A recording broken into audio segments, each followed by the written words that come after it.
बिस्मिल्लाहिर्रहमानिर्रहीम। अस्सलाम वालेकुम। Welcome to my channel cooking with Anam Fatima. आज मैं आपके साथ बहुत ही ज़बरदस्त और ख़स्ता से ये बिस्किट्स की रेसिपी शेयर करने वाली हूँ। आप इसको टिक्कियाँ भी कह सकते हैं, बिस्किट्स भी कह सकते हैं। आज हम आटे से बनाएंगे बहुत ही झटपट और मज़ेदार सी ये टिक्कियाँ या बिस्किट्स, आप जो भी कह लें। तो चलिए रेसिपी को स्टार्ट कर लेते हैं। यहाँ पर मैंने 1 कप के करीब जो है वो शुगर ले ली है। नॉर्मल शुगर है जो हम आम घर में यूज़ करते हैं। साथ ही मैं इसमें ऐड कर दूंगी 1/2 कप के करीब घी को जो है मैंने मेल्ट कर लिया था, फिर उसके बाद इसमें मैंने ऐड किया है। और 2 टीस्पून भर के मैं इसमें ऐड कर दूंगी खसखस के। और साथ ही मैंने यहाँ पर ऐड किए हैं तेल, तकरीबन 1.5 टेबल स्पून। अब मैं इसमें पानी ऐड कर दूंगी। तकरीबन यहाँ पर मैंने नीम गरम के करीब पानी ऐड किया है, गुनगुना सा। तकरीबन 1 कप के करीब मैंने इसमें पानी ऐड कर दिया था। इसको अच्छे तरीके से हम लोग मिक्स कर लेंगे और फिर इसके बाद ना मैं इसको थोड़ा सा रेस्ट पे छोड़ दूंगी, तकरीबन 10 से 15 मिनट तक के लिए, ताकि अच्छे से सेट हो जाए।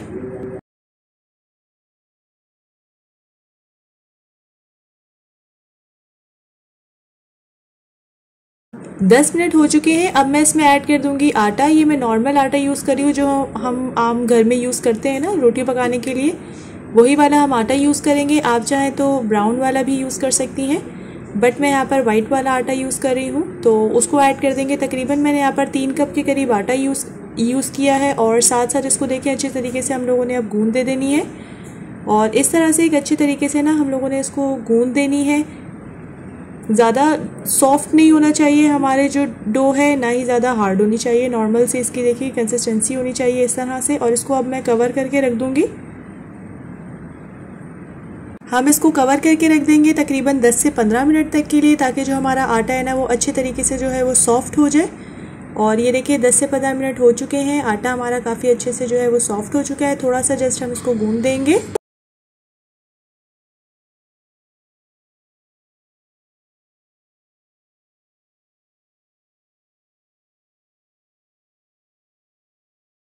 और मैं इसको 2 जो है हिस्सों में डिवाइड कर लूँगी और फिर इसके बाद 2-2 मैंने इसके पेड़े बना लेने हैं।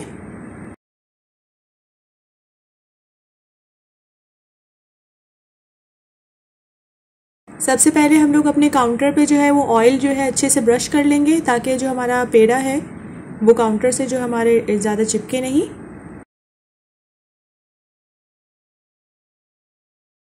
साथ ही यहाँ जो रोलिंग पिन है उस पर भी हम लोग अच्छे से ऑयल कर लेंगे।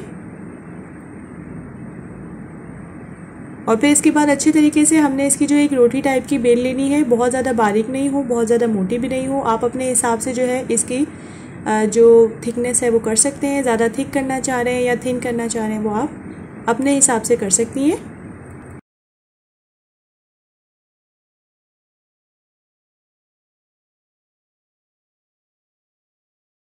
इसके बाद मैं इसके इस तरह से देखिए छोटे छोटे जो है बिस्किट टाइप के बना लूँगी। आप किसी भी कटर को भी यूज़ कर सकती हैं। यहाँ पर मैंने जो है वो कैप यूज़ किया है। आप जो भी साइज़ का कैप अगर आपको मिल रहा है तो आप वो भी इसको यूज़ कर सकती हैं। आपके पास कटर है तो आप कटर से भी इसको कट कर सकती हैं।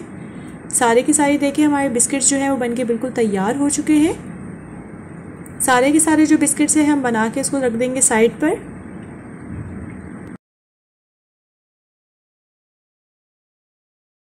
ऑयल देखिए हमारा अच्छा खासा गर्म है। और ये देखिए मैं आटे का थोड़ा सा जो है पार्ट इसमें ऐड कर रही हूँ। उससे ये हो रहा है कि ये बिल्कुल नीचे बैठ नहीं रहा है, फ़ौरन जो है सतह पे आ रहा है।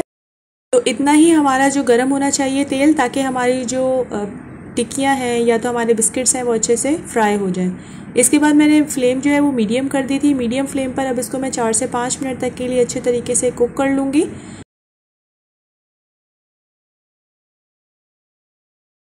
ये देखिए हमारे मज़ेदार से खस्ता से आटे के जो है बिस्किट्स या टिक्की बनके बिल्कुल तैयार हो चुकी हैं। अगर आपको शिकायत है कि ये फूल रही है तो आपने इस तरह से करना है, जब आप टिक्की बनाएंगे ना तो उसको थोड़ा थोड़ा जो है होल्स भी कर सकती हैं फोक की मदद से या किसी भी चीज़ की मदद से, तो ये इस तरह से फूलेंगे भी नहीं। ये देखिए यहाँ पर जो है मैंने थोड़े थोड़े इन वाली टिक्कियों पे थोड़े होल्स कर लिए थे। ये देखिए कितने ज़्यादा खस्ता और मज़ेदार से बनके ये बिस्किट्स तैयार होते हैं। होपफुली आपको रेसिपी पसंद आई होगी, ज़रूर ट्राई कीजिएगा। और आप इसको बना के सेव भी कर सकती हैं मंथ के लिए भी। ये बिल्कुल भी ख़राब नहीं होती है। टी टाइम में आप इसको सर्व कर सकती हैं अपनी फैमिली मेम्बर्स को। इसके अलावा आप लंच बॉक्स में भी बच्चों को बना के दे सकती हैं। तो आप इसको ज़रूर ट्राई कीजिएगा। अगर आपको आज की रेसिपी पसंद आई है तो आप इसको लाइक और शेयर अपनी फ्रेंड्स एंड फैमिली के साथ भी ज़रूर कर दिया करें। और अगर अभी तक आपने मेरे चैनल को सब्सक्राइब नहीं किया तो प्लीज़ मेरे चैनल को भी सब्सक्राइब कर लीजिएगा और बेल आइकन को प्रेस करना मत भूलिएगा। उससे इसी तरह से झटपट सी रेसिपीज़ का नोटिफिकेशन सबसे पहले आप तक पहुँचेगा। हम मिलेंगे इंशाल्लाह नेक्स्ट वीडियो में एक नई और ज़बरदस्त सी रेसिपी के साथ। तब तक के लिए अपना और अपनी फैमिली का रखिएगा बहुत बहुत ज़्यादा ख्याल। टेक केयर, अल्लाह हाफ़िज़।